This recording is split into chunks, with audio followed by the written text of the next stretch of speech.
Styling. An act of flashy gameplay, finesse, beauty, and an inspirational piece of art to have been found in the Naruto Storm series. Call of Duty has trickshotting, the flashy way of playing the game and still achieving your goal of getting the kill. Overwatch has Widowmaker hookshot 1v1s, a way to achieve your goal of winning a gunfight in a stylish yet skill-induced manner of playing. And Naruto Storm has styling, the flashy way of playing that includes unnecessary but a visually attractive way of playing a fighting game. What does all three of these games have in common? They're all visually pleasing to the eye. We watch these different types of gameplay either in-game or online and are amazed by what the players can come up with. But stylers don't always style to win. They style for many more reasons than that, and in this video we're going to look at the history of styling, where it came from, and why players still log on to Naruto Storm games to style to this very day. As far as I'm aware, styling properly blew up in 2013 during Naruto Storm 3's lifespan, where players such as Turtle Sensei, Shimi Reber, Koyobi no Kyoku, and Masato Reber, and more began uploading their new stylish findings on an alternative way of playing Storm. This took the community by storm and created a divide on how we play online. I just want to say that during my research for this video, I found that amongst the Japanese players, they used essences of styling in their ranked matches and player matches during generations, but they didn't actually have any videos of them highlighting styling or really using the terminology of styling. They just played in a stylish matter, so a lot of the references in this video will be from the games Storm 3 and onwards. As the likes of Turtle Sensei, Mugen no Ato, and Shinobi no Leaf introduced us to styling in Naruto Storm 3, it created an exciting yet new atmosphere for the game, which was incredible for its time. Because of players like these guys, an old friend I used to be in clans with, Hiro Moses, now goes by the name of Hirosuke no Mi, was so inspired by this new flashy way of playing, he decided to stop playing the game as seriously for clan battles and put his time into styling. Learning off those who uploaded the playstyle, he made his own YouTube channel and became one of the well-known stylers that all Storm players know of today. What makes Hiro so special is that he was able to play and enjoy his time on Storm by styling, but even though he was styling a lot of the time, he was still able to go back and play competitively. This was encouraging players to even pick up styling whilst actually playing competitive on the side to see if they can try and incorporate the two together.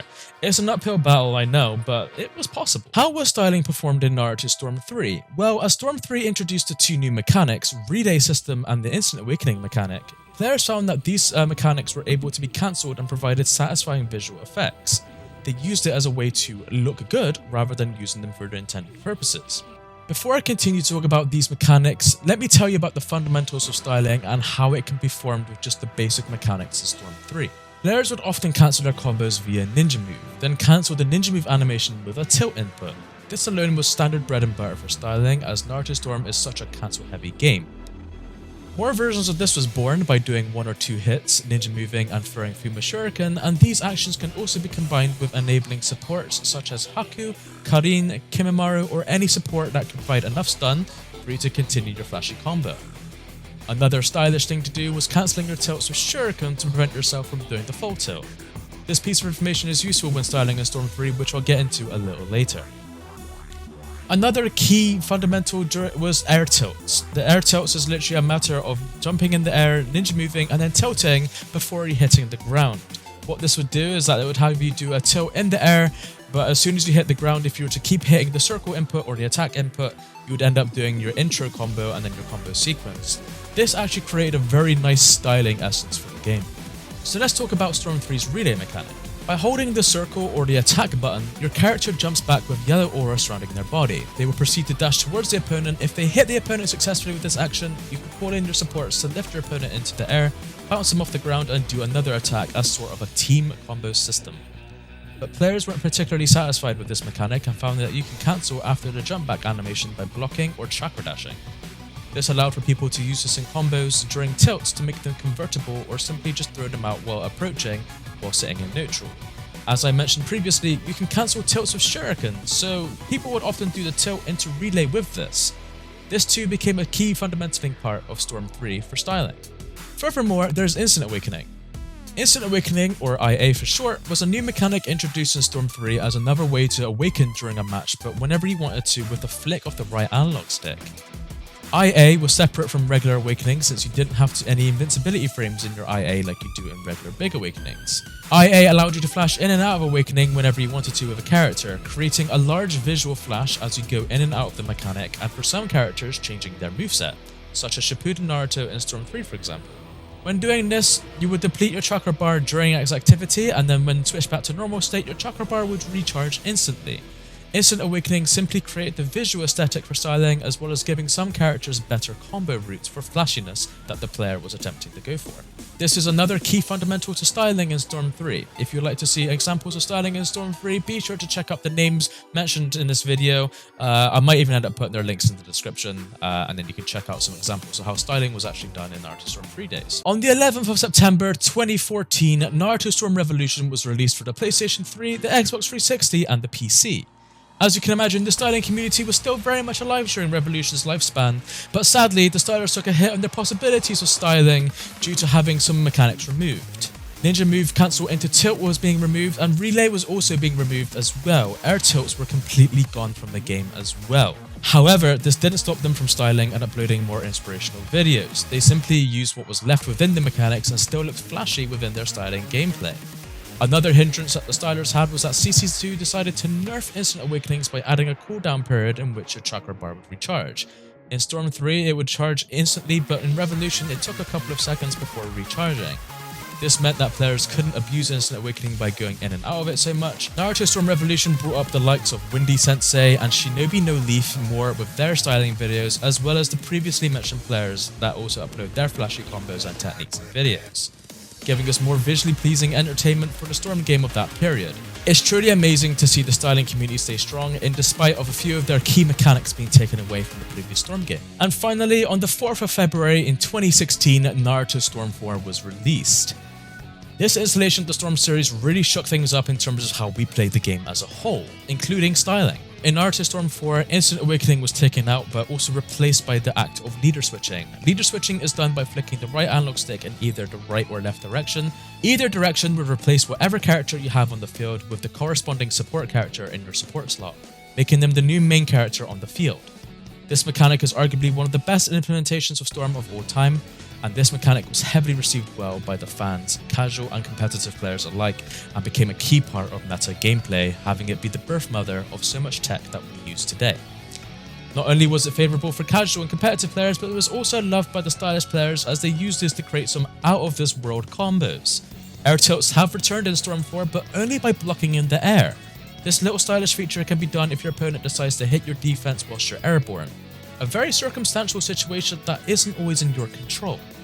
That's the thing with styling. In the past, it has always been an act of motifs where the player was in control of what happened on the field.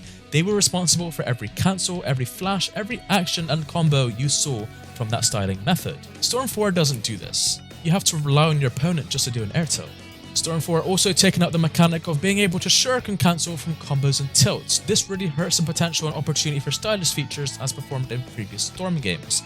Arguably, because of this, the styling community has finally taken a hit. A lot of the legendary Japanese players you've seen back in the day rarely play the game for styling, and if they do, it's just for a short trip down memory lane just for nostalgia purposes. However, as the bystanders and viewers to stylers, we are fortunate to have channels such as Mugen no Ato upload and showing off techniques, as well as individual channels like Windy Sensei, Shek, and Totsukatsu. Speaking of Tatsu, that actually gets me into my next segment. I never really said why I wanted to talk about this video or talk about why styling is important. Personally, over the years, I've had an on and off relationship with styling. I used to style back in the day, had fun with it, and was very enjoyable. I was at a very amateur level. But as a player, I always found myself gravitating towards more of the competitive route. Recently, I was playing Naruto Storm 4 EVO with Tatsu, and he stated that he has weak neutral, that he subbed too much, and has weak guard.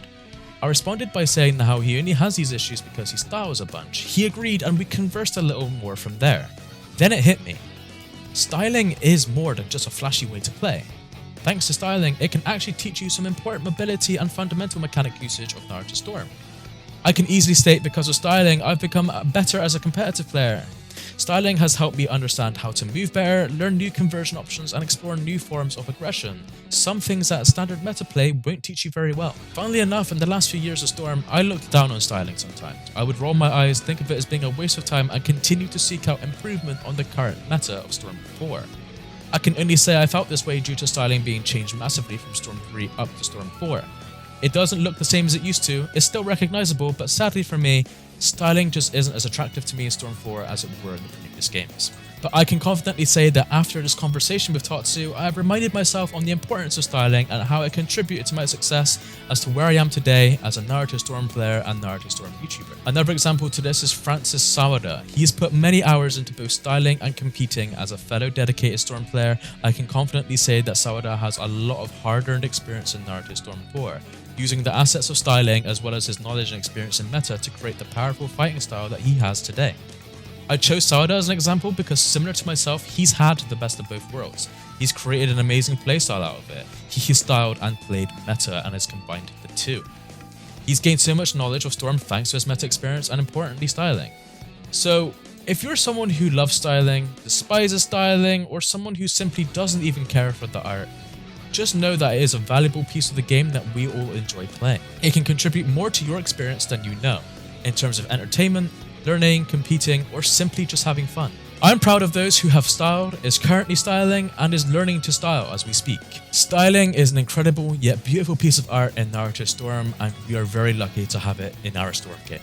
I hope you guys have enjoyed that video, that little documentation / presentation topic on the art of styling in Naruto Storm. It's a very interesting topic that I thought I'd bring up, and it might bring out some very interesting comments down in the comment section, and sometimes I just like to discuss things in Storm. Anyways, I hope you guys enjoyed the video. As always, it's been your boy Poison Okami. Janne.